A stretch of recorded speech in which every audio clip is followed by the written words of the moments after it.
Talking technique, Ken Roczen, is there a more beautiful style to watch than Ken? When he's in that zone and he's doing those kind of European things, hopping bumps, and that first moto, that was one of the best races I've ever seen. At one point, I thought Cincerillo had got them and taken off. Then it was funny because I was watching it with our buddy Jameson. Yeah. And Oh, yeah. we're watching it, and Jameson's like, "Oh my gosh, it looks like Ferrandis is going to win. He's the guy." Like we're like, okay, well, yeah, he won the first overall. He's going to win this moto. He's all of a sudden the guy. And then within a few minutes, Roczen wins the moto. And by the end of the day, it's just funny how we went from, oh my God, is this going to be a Ferrandis runaway in the series, to, oh my God, look, this sport landscape changes so fast. But that was one of the best motos I've ever seen. Well, I said to Michaela when we were watching the race, I was almost having deja vu. I felt like I was watching Roczen on RCH, where no matter where he wanted to go, he could go. The bike responded. I don't know, anybody who's been around the sport for a long period of time, has there ever been a period where the HRC bike didn't look good? No. I mean, yeah, I missed the work stays with Bailey and those guys, but you look at that bike and everything was going the way it was supposed to, fluid. I think it's going to be imperative that Kenny has those types of motos, because obviously every lap that he does, that he's that smooth, he's able to conserve energy for round 5, 9, and 10. And I think that's going to be the differentiating factor. If he starts losing that flow on the bike and starts facing everything, let's face it, we all know that his endurance levels, his health issues are very volatile. And you have a race like he did this weekend where it looked like it was, a hot knife through a stick of butter. That's just going to bode well for Kenny. It's not going to bode well for the rest of the competition, because if he stays that smooth, and I hate to go on the whole platform of bike setup, but let's face it, it sure looked like it was working well. That's going to conserve him energy, not only from this past weekend, but into this week. I know we've got a 2-week break, but that's just going to, again, it all puts gasoline on Ken's fire for sure. Yeah. And the only time I think I've ever seen Hondas not work good is, remember when they went to, it was 97, when they went to that gigantic thick aluminum frame, and McGrath left. McGrath said, that would be the only time I've ever seen them kind of struggle. Yep. But other than that, their bikes are always close, if not the best.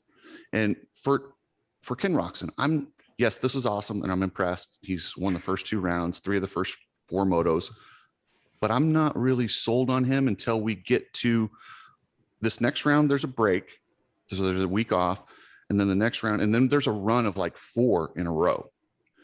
That's where we're going to find out what happens. If he can get a huge gap before we get there, yeah. And, as long as, it's going to be, I'm not sold until I see 2 of those rounds that are weekly, because that's when his body breaks down. And these weren't real hot. Yes, this is altitude, but he always he seems to handle altitude better than heat, a little bit better. And like you said, if he can get out front and gap these guys, he can conserve. And I think a lot of his fatigue comes from stress. People talk about, oh, he train hard. Well, stress, pressure, like what, Webb put on him, literally causes that adrenal fatigue that you always talk about. And if nobody's pressuring him, he's going to be able to deal with that. So, well, I was texting back and forth with our buddy Travis over at Moto Aftermath about, I don't want us to have amnesia. This is exactly how Supercross started in January, and look at the end result. And so for someone that goes, oh, Robin, Chris, you've got your head in the sand, you're not paying attention. No, you're not paying attention, because it's not abnormal for Kenny to come out guns a-blazing. We know that. When we go to outdoors, it's a different world. It's that 35 minutes. It's a 1-hour break. It's another 35. It's a rough track. It's a long summer. All the things that the listeners know and we trust and understand.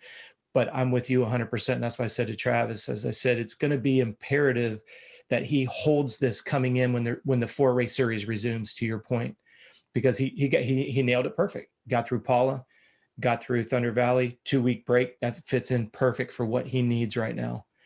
If he comes out, the bike setup is good. He's able to mesh with the next round, and then you get that. But we also saw that points lead erode pretty quickly when Cooper started getting his mojo on. Well, in outdoor nationals, we're talking 50 points a day. Yeah. And let's not forget, it's not like Ferrandis is on struggle bus already. He's already nipping on his heels. Well, what's Ferrandis known for? He usually comes on pretty strong in the second half of a season. He's never had a season yet. I know this is his 450 debut, but I'm saying all we can do is go off of the history in the 250 class. He didn't fade outdoors. He didn't fade as the season transpired. In fact, I thought he got better. He's got incredible tool, supervision underneath RV. DV, and DV is going to, he's going to pull him back. Hey, you don't need to win every single moto, but you need to be in it at the end. DV's got that experience. They've got that French connection where they're very, I hate to use the word crafty Frenchmen because I think sometimes people think that's a negative connotation. I use it as a compliment. Jean-Michel Bell, Purcell, DV, now Ferrandis. Watch them. They do stuff. I mean, they'll square off a corner and they'll cross jump down something that nobody else is thinking about. And I, for the life of me, cannot understand why people don't, look at how Jean-Michel Bell, for the listeners, everybody talk about him. Nobody would emulate him. Then Purcell comes out to PC. I'll never forget at Daytona, Purcell, there was a 2-corner switchback, and Purcell would hit the left-hand turn and jump over the S turn. And then between practice 1 and 2, AMA went out and put a PVC pipe up there and didn't tell him, and he freaking yard darted it, and he was pissed. Because I agree with him. They should have let him know, hey, you can't jump a section of the track. But, you go and you put a freaking obstacle that he hits. But my point is this. If the racers, if we as racers don't pick up on Ferrandis, these guys are very creative. They're very smooth. I mean, you and I talked about it with Hopper.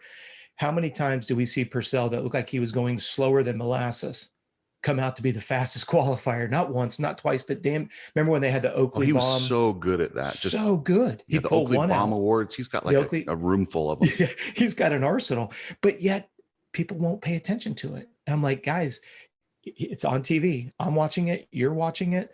I would be picking up, especially not everybody has the privilege of working with DV, and that's a tremendous asset. Well, and 2 key points about Ferrandis right now is he's on what I think is the best bike this year. Look at that thing. It looks really good. And you have multiple guys doing well on that bike. Absolutely. It's good. And then kind of success breeds success. And they're all going, well, I can't complain about there's what we're doing. And then he was also the very first guy. And Daniel Blair always talks about this. So as the track develops, those inside ruts that got all chopped up, guys start moving outward, right? And there's a certain point when all those outside ruts are chopped up and you can go back in and find one that wasn't completely blown out and just deal with it. He was doing that in that second moto, and that's how we got all the way up there. He looked so good on those inside lines. Are you talking about that left-hander that had that bad hook and he would almost jump out of it? Multiple. He was taking multiple inside lines that guys had already abandoned, and he's smart enough to look and say, okay, well, now the outside's torn up too. So wherever I go, there's a bad line. So I might as well go back to the shorter preferred angle.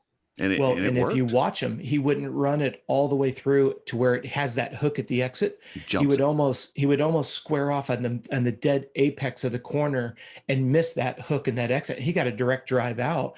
And for the listeners, I hope you understand, it's kind of the way James Stewart would do it. If he's coming in, James is going to be a little bit to the left. He would use the middle of the turn, that apex, as the point to bounce off of, not flow into it, but run into it and bounce off of it. Go back and watch the video. He did it over and over again. And what he does is towards the middle of that turn, you start to get the rollers in the berm. He catches one of those and uses that to square it. Yep, it's brilliant. It's really clever how he does it. And not a lot of guys even look to do that. But if you reverse the calendar, Purcell was doing it. GMB was doing it. DV was doing it. And yet here we are talking about it in 2021. It's like, damn, when are we going to pay attention? Yeah, absolutely. And then your boy, Adam Cianciarulo. I'm okay with the way he started the season. What he did in the first moto looked like he got arm pump or something. And it was so funny on the podium. Will Christian asked him about the fade. He's like, I didn't fade. I just decided to mail it. Like, I decided to take it easy and save it for the second moto, which is what everybody's been telling him to do. But that was I like how she put him right on point and just called it out. And he's like, no, I didn't. but how refreshing was that banter between the two, instead of Brilliant. It just being A plus B equals C, goodbye. A plus, also now AC's up there. I'm telling myself, come on, man, what the heck? He's not giving the vanilla answer. He's like really engaging with the interview. And I don't think there was one of us that didn't enjoy that, unlike the other guys. oh, I don't want to jump ahead when we get to the 250s, but the Star Yamaha guys, they have the same redundant. Bobby must just like beat their ass if they don't say the exact same thing every time. But yeah, AC was awesome. He was authentic.